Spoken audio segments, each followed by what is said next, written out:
Hello drama lovers, welcome to the drama site. మనం మన ఛానల్లో మై డెస్క్ మేట్ అనే high school romantic comedy Chinese drama ఎక్స్ప్లెనేషన్ని చూస్తున్నాము. మీలో ఎవరైనా ముందు పార్ట్స్ని మిస్ అయి ఉంటే లింక్స్ని డిస్క్రిప్షన్లో ఉంచుతాను, లేదంటే మన ఛానల్లోకి వెళ్ళి చూడండి.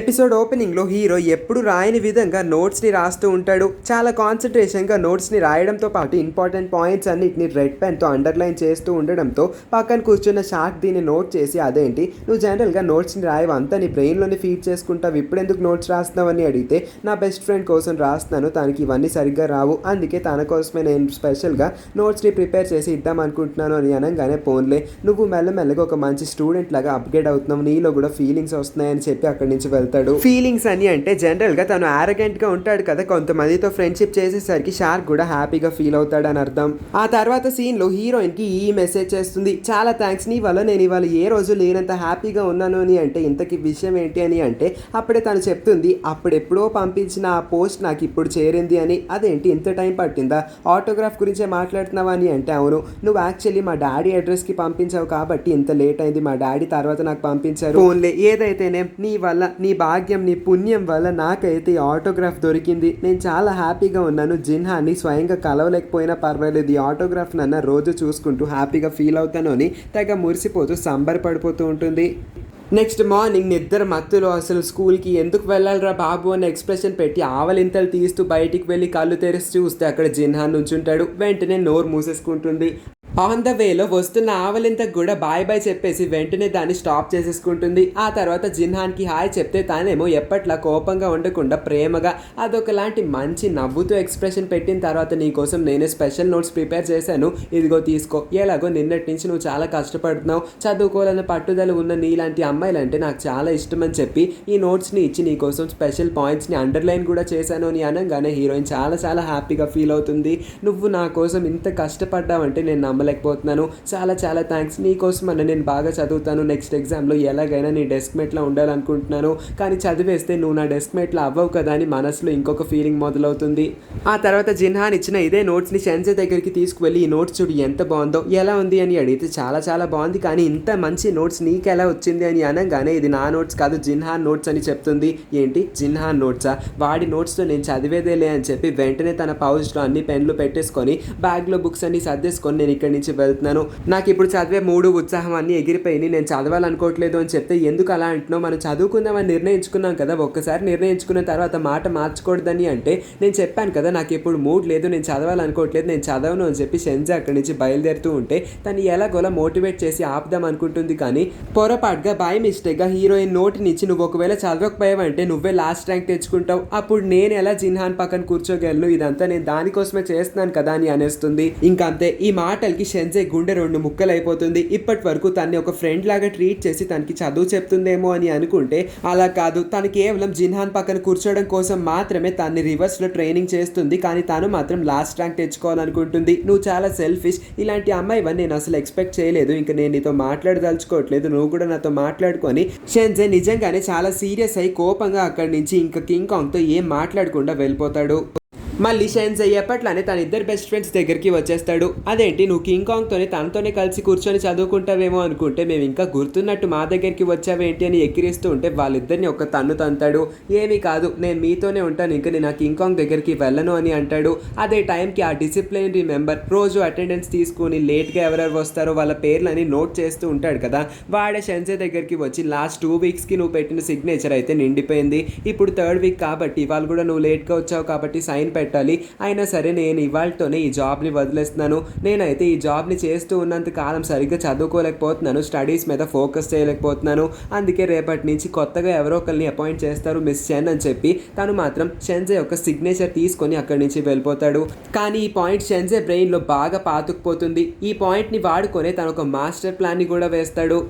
మిస్ చెన్ క్లాస్లోకి వచ్చి రాగానే డిసిప్లినరీ మెంబర్ పాతవాడు ఉన్నాడు కదా, వాడు రిజైన్ చేస్తాడు ఆ పోస్ట్కి, ఇప్పుడు కొత్తగా నేను ఎవరినన్నా ఎలెక్ట్ చేయాలి, కానీ మీలో ఎవరికి ఇంట్రెస్ట్ ఉందో చెప్పండి, వాళ్ళని సెలెక్ట్ చేస్తాను అని అంటే ఎవరు లెగవపోయేసరికి సడన్గా షెన్జే లెగుస్తాడు. లెగిసి లెగవంగానే హీరో వైపు చూపిస్తాడు.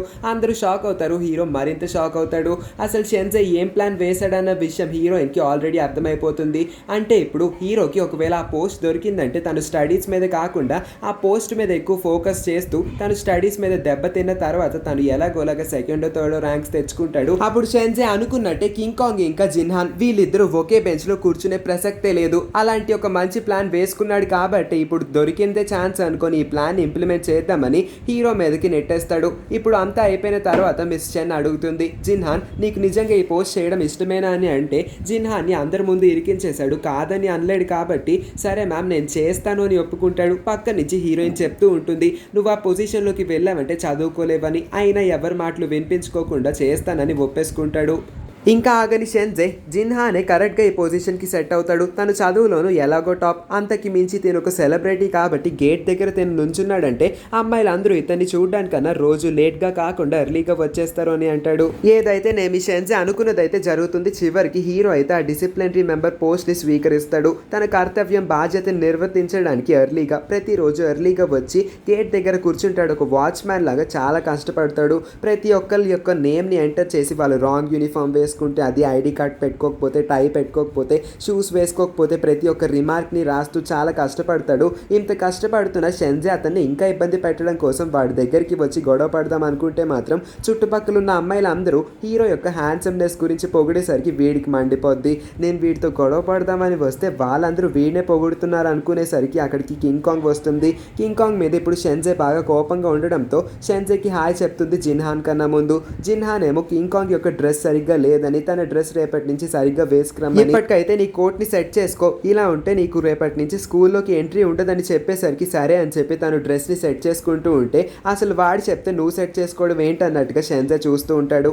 అలాగా వీళ్ళిద్దరి మధ్యన ఇప్పటి నుంచి గొడవ అయితే స్టార్ట్ అవుతుంది. హీరోయిన్కి జనరల్గా గొడవలు అంటే అస్సలు నచ్చవు కాబట్టి తాను వీళ్ళ గొడవలో అస్సలు ఇన్వాల్వ్ అవ్వకూడదని చెప్పి అక్కడి నుంచి ఎస్కేప్ అయిపోదాం అనుకుంటుంది. మరో క్షణానికి డోడో కూడా ఎంట్రీ ఇస్తుంది. కానీ డోడో అందరు అమ్మాయిలా కాకుండా అసలు హీరోని ఏమాత్రం పట్టించుకోకుండా హీరో హ్యాండ్సమ్నెస్కి డీవియేట్ అవ్వకుండా స్ట్రైట్గా క్లాస్ రూమ్లోకి వెళ్ళిపోతుంది. డోడో బిహేవియర్ షెన్జేకి బాగా నచ్చుతుంది. డోడో కాదు, కేవలం డోడో బిహేవియర్ మాత్రమే. అందరు అమ్మాయిలా కాకుండా వీడి హ్యాండ్సమ్నెస్కి ఏమీ అట్రాక్ట్ అవ్వకుండా అసలు హీరోని పట్టించుకోకుండా వెళ్ళింది కదా, ఆ పాయింట్ బాగా నచ్చుతుంది. ఇప్పుడు స్కూల్లో ఉన్న ప్రతి ఒక్క అమ్మాయిని కూడా డోడోలా మార్చేద్దాం అనుకుంటాడు షెన్జే. అలాంటి ఒక వార్నింగ్ని ఇచ్చి ఇండైరెక్ట్ గానే నేను అందరు అమ్మాయిల్ని అలాగే మార్చేస్తాను అన్నట్టుగా ఒక గ్లాన్స్ ఇచ్చి కోపంగా అక్కడి నుంచి వెళ్తాడు.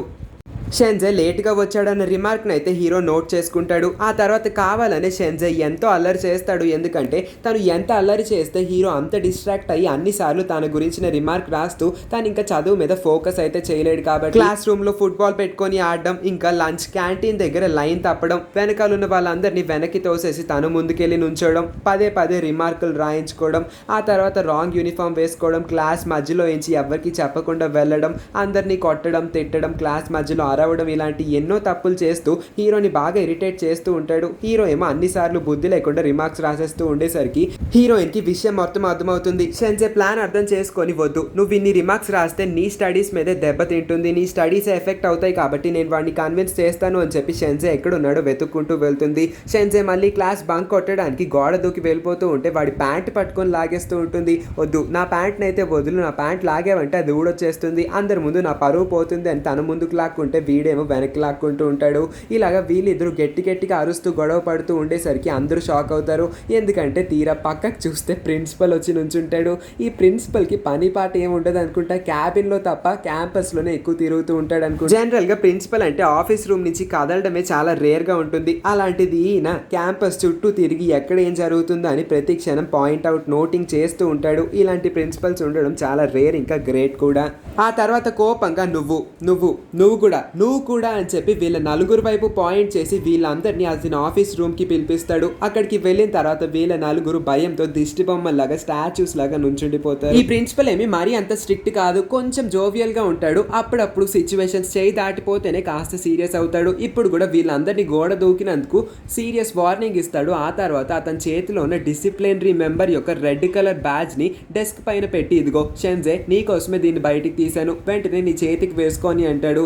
విషయం ఏంటో షెన్జేకి ఇంకా అర్థం కాదు. తీసుకో వేసుకో, చెప్పాను కదా ముందు వేసుకో ఆ తర్వాత ఏంటో చెప్తాను అని అంటే, ఏం మాట్లాడుతున్నారు సార్ నాకేం అర్థం కావట్లేదు, నరాలు కట్ అయిపోతున్నాయని అంటే అప్పుడు చెప్తాడు ఆ ప్రిన్సిపల్, ఇదిగో ఈ రెడ్ కలర్ బ్యాడ్జ్ని నీకే ఇచ్చాను, ఎందుకంటే ఇప్పటి నుంచి మన స్కూల్కి నువ్వే కొత్త డిసిప్లినరీ మెంబర్ కాబట్టి అని అనగానే షెన్జే షాక్ అయిపోతాడు. షెన్జేనే కాదు, షెన్జేతో పాటు ఉన్న తన ఫ్రెండ్స్ ఇంకా లిటిల్ కింగ్ కాంగ్ అందరూ షాక్ అయిపోతారు. ఇంతకీ ఎందుకు ఈ ప్రిన్సిపల్ అసలు మనసు మార్చుకున్నాడు, ఇప్పటి వరకు జిన్హాన్ ఆ పోస్ట్లో ఉన్నాడు కదా, మరి జిన్హాన్ని ఎందుకు రీప్లేస్ చేస్తూ షెన్జేకి ఆ పోస్ట్ ఇస్తున్నాడు ఈ ప్రిన్సిపల్? అసలు విషయం ఏంటో తెలుసుకోవాలనుకుంటే మనం నెక్స్ట్ పార్ట్ వరకు వెయిట్ చేయాల్సిందే. దానికి మించి అసలు ట్విస్ట్ అయితే అదిరిపోతుంది. అంతేకాకుండా నెక్స్ట్ పార్ట్స్ని కూడా మిస్ అవ్వకుండా చూడాలనుకుంటే మర్చిపోకుండా వెళ్లే ముందు ఈ వీడియోని లైక్ చేసి మన ఛానల్ని కూడా సబ్స్క్రైబ్ చేసుకోండి. పక్కనే ఉన్న నోటిఫికేషన్ బెల్ని కూడా ఆన్ చేసుకొని ఉంచారంటే మేము పెట్టే ప్రతి వీడియోని మిస్ అవ్వకుండా మీరు వెంటనే చూసేయగలుగుతారు. Thank you for watching.